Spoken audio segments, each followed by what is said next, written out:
안녕하십니까. 권순장의 브릿지 권순장입니다. 아파트 사이클 연구소 이현철 소장님을 옆에 지금 모시고 있는데요. 반갑습니다. 네, 안녕하세요. 일기 신도시에 대한 뭐 재개발, 재건축 이런 얘기들이 많이 네, 나오지 예, 않습니까? 그러면 이제 예를 들면 뭐 분당 네. 이런 데가 재건축이 네, 된다라고 네. 하면 그 사람들이 어디인가는 가야 되는데 네. 분당 사는 사람들이 밑으로는 안 내려갈 거고 네. 위로 올라오고 예, 그러다 예. 보면 그런 수요나 이런 것들 때문에 서울의 집값을 또 밀어 올리는 그런 네, 영향이라고 얘기를 하는데 가만히 듣고 보니까 아니 재개발 재건축을 지금 한다는 것도 아니고 네. 저 부수고 다시 짓는데 얼추 10년은 걸릴 텐데 이라는 생각을 문득 갑자기 그 생각이 들더라고요. 네. 만약에 뭐 제가 아시는 분도 분당에 사시는 분이 있는데 네. 되겠어요 그러더라고요. 네. 왜냐하면 거긴 다 15층 이상의 네. 집인데 이걸 용적률을 많이 올려주지 않고서는 네. 자기들이 부담하는 돈들이 너무 많아지기 때문에 예. 뭐 둔촌주공도 마찬가지 약간 비슷한 네. 그런 그러니까 살고 있던 사람이 돈을 더 내서 이게 재개발 재건축을 한다 그러면 네. 과연 그게 쉽게 이루어질 수 있겠냐라고 하니까 이제 그 다음 대답이 나라에서 네. 용적률을 올려줄 거다. 예. 한 30층.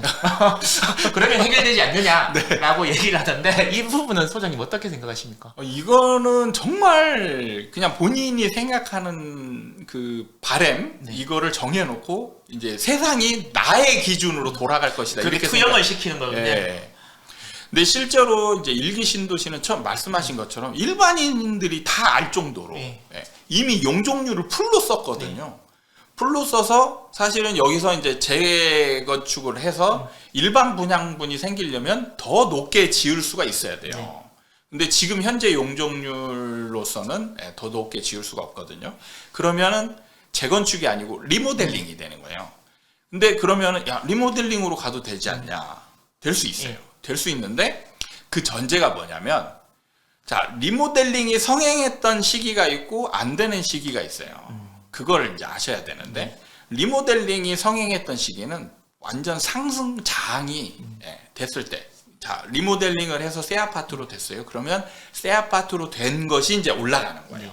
올라가는 거예요. 그래서 사람들이 야 새 아파트로 되면 올라간다 이런 논리도 이제 성립을 됐던 시기가 있는데 그게 그렇지 않은 시기는 하락장이면 새 아파트도 다 떨어져요. 다 떨어집니다. 다 떨어지기 때문에 중요한 거죠. 다 떨어지기 때문에 새 아파트로 되는 게 호재가 아닌 거예요. 그러면 리모델링도 못 하는 거죠. 그럼 지금보다 용적률을 올려줄 가능성은 없나요? 있습니다. 예. 아예 없는 건 아니에요. 근데 문제는 자 형평성 문제가 있어요. 분담을 올려주냐? 그렇죠.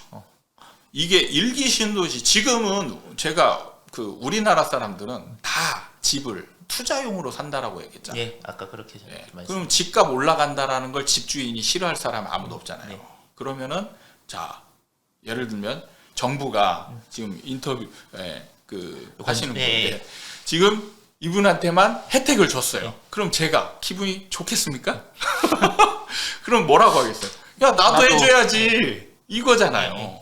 그러니까 형평성 문제는 이거 100% 불거지게 돼 있어요. 그러니까 일기 신도시만 특별법을 만들어서 용적률을 높여준다. 그러면 서울에 있는 사람, 야 우리는 왜 안 올려줘? 그러면 전국을 다 올려줘야 되는 거예요. 그러면 뭐예요? 이 도시 계획이라는 게 이제 이미 법으로 쫙 정해놔서 용적률 1종 주거지역 높이 얼마, 2종 지역 얼마 이런 것들을 다 만들어놨는데 이걸 완전히 허물어야 되는. 다 무너뜨려야 된다는 얘기예요. 그거는 나라 전체를 흔드는 근간을 흔드는 얘기거든요. 그래서 쉽게 이루어질 수 없어요. 쉽게. 무슨 말씀? 그러면 가능성이 있다라고 얘기하는 건 뭐냐? 이게 이 형평성 문제를 이거를 좀 어느 정도 전체적으로 흔들 수 있는 전체적인 상황이 되어 있으면 가능한 거예요. 어떤 상황이 돼야 그렇게 될까요? 제가 이게 뭐 이제 믿을지 모르겠지만 2013년 14년도쯤에 사실 그때도 재개발 재건축이 거의 멈추다시피 했어요. 그때 사람들이 야 이제 재개발 재건축 안 돼 이런 얘기들이 정말 많았어요. 근데 제가 두 가지 요건을 딱 얘기를 했어요. 두 가지. 이 두 가지 요건이 충족되면 무조건 여기는 진행이 될 수밖에 없어요. 첫 번째는 일반 아파트 가격이 네. 올라가면 돼. 집값이 워낙 그러면 저절로 분양가가 올라가기 때문에 수익이 생기니까 되는 거예요. 그리고 만약에 이게 안 올라가면 용적률을 높여주면 네. 되는 거예요. 근데 자, 일단 재개발, 재건축 아파트가 된다라는 건 또 다른 의미로 뭐냐면 사실 위험한 아파트라는 거예요. 위험한.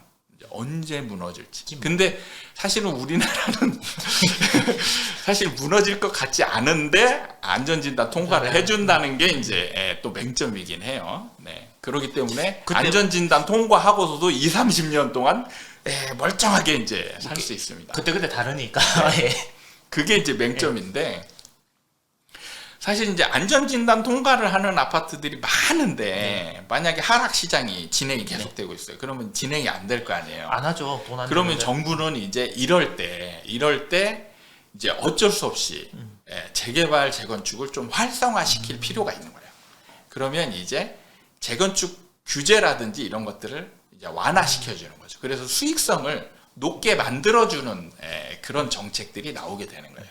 그래서 이제 용적률을 높여주는 전체적으로 약간씩 이제 상향하는 거죠. 조금씩 전체적으로 그런 거를 이제 만들 수 있는데 제가 볼 때는 이런 행위는 한 10년, 20년 안에는 나오기 쉽지 않지 않을까. 알겠습니다. 그렇게 생각하고 대신 이제 하락이 되고 나면 지금 뭐 재초안이라든지 뭐 이런 거 있잖아요. 분양가 상한제 이런 것들이 다 풀어지게 돼요. 그러면은 이제 좀 누적되어 있다가 집값이 이제 다시 전세가에 의해서 조금씩 올라가면 그때 되면 또 재건축이 이제 활성화되면서 그때 이제 활발하게 진행이 돼요. 2030년쯤. 그렇죠. 2030년쯤. 네. 7년밖에 아니다. 8년밖에 안 남았습니다. 네, 8년이나 남았다라고 하는 분도 아니, 있고. 그래서 제가 여쭤보는 건데, 그러니까 연끌해서 작년 연말에 집을 샀어요. 작년 연말. 예를 들면 진짜 뭐 최선을 다해서 할 수 있는 모든 것들 대출도 받고 뭐 적금도 했던 거 깨고 이렇게 해서 이제 집을 샀는데 집값이 소장님이 내리신다라고 그러시는 거예요. 그러면 그 사람은 지금 그럼 나 어떡해? 계속 여기서 이렇게 그냥 이빨 깨물고 살면 7, 8년 살면 또 오르지 않을까라는 마음으로 그냥 사는 게 맞는 겁니까? 아니면 어떤 뭐 액션, 행동을 취해야 하는 게 현명한 건가요? 사실은 냉정하게 말씀드리자면 액션을 취해도 소용이 없는 상황이 어느 정도 됐어요. 지금은? 그러니까 제가 이제 주식하고 부동산을 비교를 많이 해드리는데 주식은 사실 떨어져도 최근에 이제 뭐 삼성전자, 뭐 네이버 다 떨어졌잖아요. 떨어질 때 내가 그냥 팔고자 한다라면 언제든지 내가 원하는 올라가는 가격은 아니지만 떨어지는 가격 하에서 내가 팔고 싶은 가격에 얼마든지 팔 수 있었어요. 손절이 가능하죠. 부동산은 불가능합니다. 자, 예를 들면 지금 시세가 10억이에요. 10억이면 여기서 조금 싸게 팔면 9억 5천 되지 않냐? 9억 5천은 안 팔립니다. 얼마 정도 내릴까요? 여기서 이런 상황이 되잖아요. 매수자가 멈추면 진짜 급매라고 여겨지는 것만 이제 팔려요. 그러면 최소 1억, 좀 많다 싶으면은 1억 5천에서 2억까지 떨어져요. 한 15%에서 20% 정도는. 근데 이거를 과연 지금 있는 상황에서, 지금 시세가 막 떨어지고 있는 게 아니에요. 시세가 10억인데 지금 9억 내지 8억에 팔 수 있는 사람이 있을까? 이거는 그래서 제가 불가능하다라고 얘기하는 거예요. 그렇게 팔면 주변에서 막 욕도 하고 바보 같다. 아니 본인 스스로 그걸 받아들이지도 못하는 거예요. 그런 결정 자체를 못하는 거예요. 그러면 지금 그분들은 뭐 현실적으로 그게 안 되니까 뭐 이렇게 받아들이고 열심히 뭐 지금 살던 대로 열심히 더 아껴 쓰고 사는 수밖에 없는 거겠네요. 그렇죠. 어쩔 수 없이 이제 그렇게 되는 이미 이제 매수를 한 분들은 어쩔 수 없는 이제 선택 이걸 강요당하는 수밖에 없죠. 뭐 집은 사고 싶었는데 난 부동산에 전혀 관심이 없는 게 아니라 너무 비싸고 형편도 안 돼서 못 사셨던 분들은 진짜 한 7, 8년 정도 동안은 열심히 노력하고 공부하시다 보면 분명히 기회는 네. 있을 수 있다라고 또. 사실 제가 이제 제 거 채널에 영상 하나 찍어놓은 게 있는데 네. 제목이 원화채굴 해라. 그 요즘 뭐 무아바죠. 네. 무아바로 검색을 하니까 나오는 거. 지금은 이제 이현철로 검색해도 나오고요. 그렇게 네네. 검색해도 나오나요? 그 영상은 또 한번 보시면 여러분들께 도움이 되실 것 같은데. 사실 이제 지금은 중요한 게 이제 투자를 해서 돈 벌 수 있는 상품이 많지가 않아졌잖아요. 적금 있습니다. 금리에서 오르니까. 그러니까 지금 같은 경우에는 투자 지금 뭐 한 1년 전까지만 해도 이제 투자의 시대였다라고 한다면 지금은 이제 내 몸을 굴리는 시대가 이제 왔다. 그러면은 이제 본업에 좀 더 충실해서 원화를 이제 채굴을 해서 말씀하신 대로 이제 이게 조금씩 생기는 대로 적금을 좀 많이 부어서 이걸 조금씩이라도 불려 나가는 원화 채굴 하시는 게. 청약 통장 계속 넣어도 되는 건가요? 저는 이제 그 청약 통장에 대해서는 조금 부정적입니다.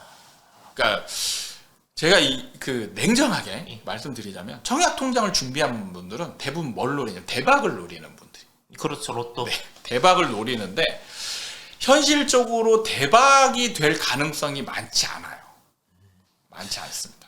그 보통은 이렇게 가점만 돼서 당첨만 되면이라고 얘기하는. 그렇죠. 그게 그러니까 전제 조건이죠. 네. 당첨이 돼야 되는데 실제로 지금 이제 청약 통장 준비하는 분들은 한참 그 이제 상승장 때 로또가 되는 분양권에 당첨될 확률이 극히 낮아요. 가점이라는 게 그냥 만들어지는 게 아니거든요. 무주택 기간 15년이 돼야 만점이 되는 거고. 근데 그 로또 분양에 당첨이 되려면 거의 만점에 가까워야 돼요. 최소한 70점은 넘어야 됩니다. 70점이 넘으려면 어떻게 되냐면 청약 기간, 청약 부금을 넣는 기간 만점이 돼야 되고요. 무주택 기간 만점이 돼야 되고 부양 가족 수가 나를 제외한 나머지를 이제 부양 가족 수라고 얘기하거든요. 그러니까 내 식구면 부양 가족 수가 3명인 거예요. 이제 와이프, 아들, 아들, 딸 이렇게 해서 3명이 되는데 3명 가지고 안 돼. 그러니까 식구가 5명이어야 돼요. 다자녀를 낳아야 되네요. 3명. 그러니까 이게 사실은 이런 상황을 만들려면 지금 만약에 준비한다면 최소 15년에서 20년이 돼야 이제 당첨될 수 있는. 구급 공무원 시험보다 어려운 것 같습니다. 네, 실제로는 그래요. 근데 이거를 너무 사람들이 희망을 너무 막 강조하다 보니까 대박이다 이렇게 해놓으니까 많은 사람들이 이제 청약에 집중하는 사람들이 생기는데 제가 왜 청약을 준비하지 말라고 이제 좀 많이 얘기하거든요. 근데 뭐냐면 자 지금부터 한 10년 부었어요. 그럼 상승장이에요. 근데 10년 부은 사람이 자 이때 고민을 하거든요. 집을 살까, 청약을 기다릴까. 근데 이 사람들이 다 청약을 기다리는 쪽으로 선택을 해요. 그리고 가서 이제 당첨이라도 되면 다행인데 당첨이 안 되면 어떻게 될까? 이 사람은 진짜 그러면 그 상승기에 또 이제 본인은 외톨이가 되는. 그렇죠. 근데 대부분이 다 그렇게 된다는 거예요. 차라리 이때 상승장 때 올라타는. 집을 그냥 빨리 사는 게 훨씬 더 돈을 더 많이 버는 거예요. 그냥 대박을 노리다가 자기 스스로 그 기회를 다 스스로 걷어차는 상황이 되는 거죠. 부동산 그 중개업소에 가서 싸고 좋은 집을 주세요라고 그러면 그런 집은 있나요? 아니면 호구 소리 듣나요? 이것도 시장 상황에 따라서 다릅니다. 상승장에서는 그런 소리를 하면 미친놈 취급을 받고요. 상승장 때는 매도자 우위의 시장이 되거든요. 매도자 우위의 시장이라는 거는 집을 팔려고 하는 사람이 좀 더 협상권이 높다는 얘기예요. 주도권을 가지고 있다는 얘기죠. 그런 사람한테 야 내가 원하는 거 줘. 이거는 미친 짓인 거예요. 지금 이 사람은 팔까 말까 가격 올릴까 말까 이 고민을 하고 있는데 야 싸게 주고 좋은 집 내놔. 이 말이 안 되는 거예요. 그런데 하락장이 되면 이런 상황이 됩니다. 이때 하락장이 되면 매수자 우위의 시장으로 변하거든요. 그러면 매수자가 원하는 걸 매도자들이 들어줘야 돼요. 그래서 그거를 부동산이 들어줍니다. 만들어줘요.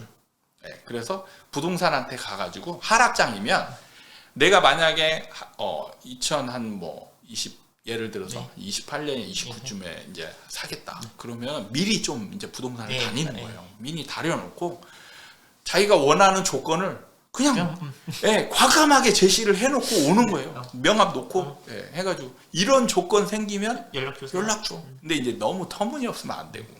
근데 터무니없는 조건을 제시하는 분들도 정말 많아요. 여기서 뭐 한 시세가 이제 떨어져가지고 거의 바닥권이에요. 더 내려갈 가능성이 없는데 여기서 2억 싼 거 내놔. 막 이렇게 하면은 이제 이런 거는 안 사겠다라는 거랑 똑같은 거고.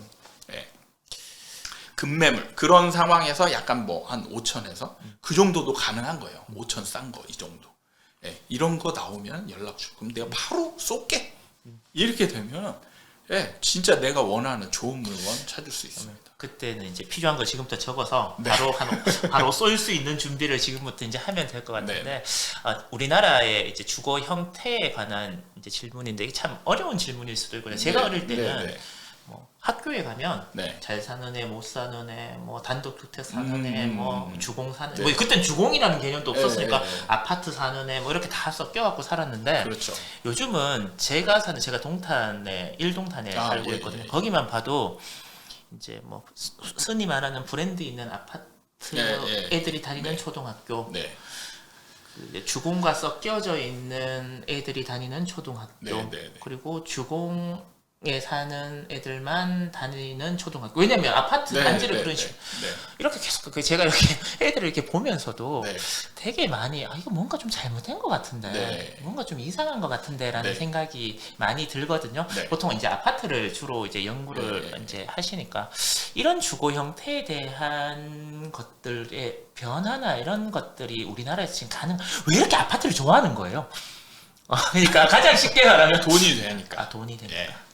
근데 이제 이게 돈이 되는 게 이제 다른 쪽으로 표현되는 게 있어요. 이게 이제 제가 옛날에 이제 심리학을 공부할 때 이제 한국인의 심리학이라는 책이 있었거든요. 지금은 이제 절판이 돼서 안 나오는데 거기에서 참 두 가지 단어가 정말 와닿았던 게 있었어요. 그게 뭐냐면 우리나라 사람들이 이제 지칭하는 건데 첫 번째는 우리. 저도 우리 엄마라 그럽니다. 다른 나라는 이 우리라는 개념이 약하거든요. 근데 우리나라만 지금도 저도 우리나라, 내 나라 이게 아니고 우리나라, 우리 집, 우리 엄마 대부분 다 우리잖아요. 이 우리라는 이 틀을 굉장히 좋아한다. 그리고 자연스럽게 쓴다라는 부분과 그 다음에 체면 사회. 그래서 이게 제가 아파트를 이제 팔고 하면서 이제 느낀 게, 이 아파트의 체면이 정말 강하게 들어가더라. 말씀하신 것처럼 옛날에 대형 평형 할 때는 어떠냐면 나 어디 아파트 살아. 이런 게 그냥 자기 신분을 거의 나타내는 타워팰리스 살아. 강남에 어디 아파트 살아. 이런 게. 근데 사실 지금도 그게 더 강화된 것 같습니다. 이렇게 되는 거죠. 그러니까 이게 이런 게 돈이 되다 보니까 사람들이 이게 이제 돈이 되는 집은 좋은 집이 됐고, 좋은 집은 이제 이 사람의 신분을 나타내는 그런 게 됐고, 그리고 이런 게 다른 내가 생각하는 안 좋은 집과 섞이면 우리의 가치를 떨어뜨리는 역할을 한다 생각이 정말 이 끌어올려가지고 강하게 반대하는 그런 현상들이 이제 벌어지고 있어요. 저는 이게 심해질 가능성이 더 많다라고. 오히려 이렇게 해결시켜야 된다라는 생각엔 동의를 하는데 뭐 어떻게라고 얘기를 해결 방법은 저는 없다라고. 냉정하게 보면 그러면 외국처럼 슬럼화 이런 것도 벌어질까요? 있습니다. 실제로 지방 이제 서울은 사실 워낙 이제 사람들이 많고 슬럼화 되면 바로 재개발 얘기가 나오고 이러니까 이제 슬럼화라는 게 이제 거의 뭐 어떻게 보면 일반화되지 않을 수 있는데, 지방 같은 경우는 이제 도시가 돌아가면서 이제 슬럼화가 벌어진 다음에 그 다음에 이제 한참 있어야 이제 재개발 재건축 얘기가 나오는 거죠. 그래서 사실 약간 이제 도시별로 신도시급으로 어느 한 지역이 생기잖아요. 그럼 이게 한 20-30년 지나면 슬럼화가 돼요. 그래서 이제 도시 이론에 이제 그게 있거든요. 필터링 현상이라고 해서 여기에 처음에 신도시가 생기면 그 도시는 좀 젊고 소득 수준이 높은 높고? 사람들이 이런 사람들이 들어와서 이제 채워요. 채워서 있다가 이게 이제 연차 수가 늘어나게 되면 이 사람들이 다른 또 신도시 쪽으로 빠져나갑니다. 빠져나가면 그 자리를 이제 이 사람들보다 좀 소득 수준이 낮고 이제 그런 사람들이 직업이 좀 떨어지는 사람들이 여기를 채우죠. 그리고 이게 이제 20년, 30년 지나면 이 사람들도 또 떠나는 거죠. 그리고 여기에 이제 외국인들이나 그 동네에서 가장 이제 못 사는 사람들이 이 자리를 다시 채우는 거예요. 참 씁쓸하지만 현실이니까 네. 또 인정을 해야 될 것 같은데, 그러면 아까 우리나라가 체면을 굉장히 중시한다 그러는데 네. 지금 아파트를 보면 제가 자이 빼놓고 다 그런 것 같은데 네. 옛날에 뭐 레미안 예. 그 위에 브랜드들을 계속해서 네, 만드는 네, 것 네. 같더라고요. 뭐 아크로 리버파크 뭐 이런 식으로 맞습니다. 이름도 얼마나 잘 짓는지. 네. 그러면 아파트 브랜드에 따른 네. 가격 차이 이런 것들도 생길 수 있나요? 당연합니다. 이게 우리나라는 사실은 제가 이제 항상 강조하는 게 거주의 목적보다는 바이의 투자의 목적이 더 강하기 때문에 이 브랜드가 우리 아파트 가치를 더 높여주는데 기용을 하냐 안 하냐 이런 거를 굉장히 사람들이 민감하게 반응한다는 거예요. 그래서 이게 모이면 네. 가치로 환산이 되는 거예요. 네. 그래서 옛날에 실제로 우리는 지금은 이제 일반화됐는데 이런 그 아파트 네이밍이라고 네. 하잖아요. 지금 뭐 말씀하셨던 자이, 힐스테이트, 푸르지오 이런 것들이 가장 처음에 이제 썼던 게 바로 대우건설의 푸르지오예요. 예. 푸르지오가 이 네이밍을 하면서부터 가치가 어마어마하게 뛰었어요. 뛰면서 이제 똑같은 뭐 옛날에는 대우 아파트, 현대 아파트, 뭐 삼성 아파트 이런 식으로 했었다가 갑자기 푸르지오가 툭 튀어나오니까 푸르지오 같이 올라가니까 이제 나머지 건설사들이 이제 네이밍 작업을 막 한 거죠. 이름은 롯데 아파트인데 이름을 지우고 롯데 캐슬 이렇게 예. 헤드 다시 칠할 때 네. 그렇게 칠할 때 근데 이게 이제 한 가지 또 재밌는 사례인데 옛날에 현대 아파트가 네. 처음에 네이밍을 했을 때 실패한 적이 있습니다. 더 H라 그랬나요? 아니요, 그 현대 아파트가 뭐였냐면 그 홈타운이라고 했어요. 저는 기억이 전혀 안 납니다. 그 다음에 이제 힐스테이트로 바뀌었는데 홈타운이라는 걸 네이밍을 했을 때 완전히 실패했었어요. 그래서 가치가 안 올라가는 거예요. 별로 없어 보이잖아요. 그래가지고 이제 부랴부랴 이제 힐스테이트라는 명명을 하고 그 다음부터 가치가 이제 상승하면서 이제 브랜드 순위 안에 드는 그런 상황들이 발생을 했죠. 우리나라 부동산 정말 공부할 게 많습니다. 우리나라만 이렇게 부동산 정책도 많고 가격에 대해서 많이 민감하고 네. 그런 건가요? 외국이나 다른 나라에 비해서? 외국에 비해서는 우리나라가 굉장히 심하고요. 우리나라보다 더 심한 데가 있습니다. 어디인가? 중국이죠. 중국이. 그 나라는 뭐 중국은 이제 완전히 부동산이 완전히 투기 상품으로 완전히 자리를 잡았어요. 그 공산주의의 탈을 쓴 자본주의, 극자본주의죠. 극자본주의죠. 누가 그러더라고요. 반대라고. 네. 자본주의를 굉장히 좋아하는 나라인데 돈을 굉장히 좋아하는 나라인데 자본주의를 하고 있고 굉장히 공평한 걸 좋아하는데 자본주의를 하고 있고 네, 그 네. 나라는 돈을 좋아하는데 공산주의를 하고 있고. 있고 막 이렇게 그렇죠. 얘기를 해서 그래서 국민들은 돈을 너무 좋아하는 네. 거예요. 그래서 지금 제가 봤을 때 중국은 우리나라보다 더 심한 투기로 자리 잡았고 우리나라는 좀 다른 나라에 비해서 심한 축에 좀 속하는 그렇기 때문에 정부가 정책을 많이 쓸 수밖에 없는. 그리고 뭐 부작용도 많고 또 뭐 그게 또 영향을 뒤에 미쳐서 또 뒤에 또 하락기 때 그러니까 그 규제를 해놨던 것들이 또 막 무게추를 이만큼 달고 그렇죠. 더 실제로 이번 그 대선을 보면 거의 부동산 때문에 맞습니다. 바뀌었다라는 게 이제 그 분석이잖아요. 제 주변도 네. 그래서 많이 바뀌신 분들이 네, 많이 네. 계세요. 그 정도로 정권을 바꿀 정도로 부동산에 대한 인식이 국민들의 인식이 절대적이다.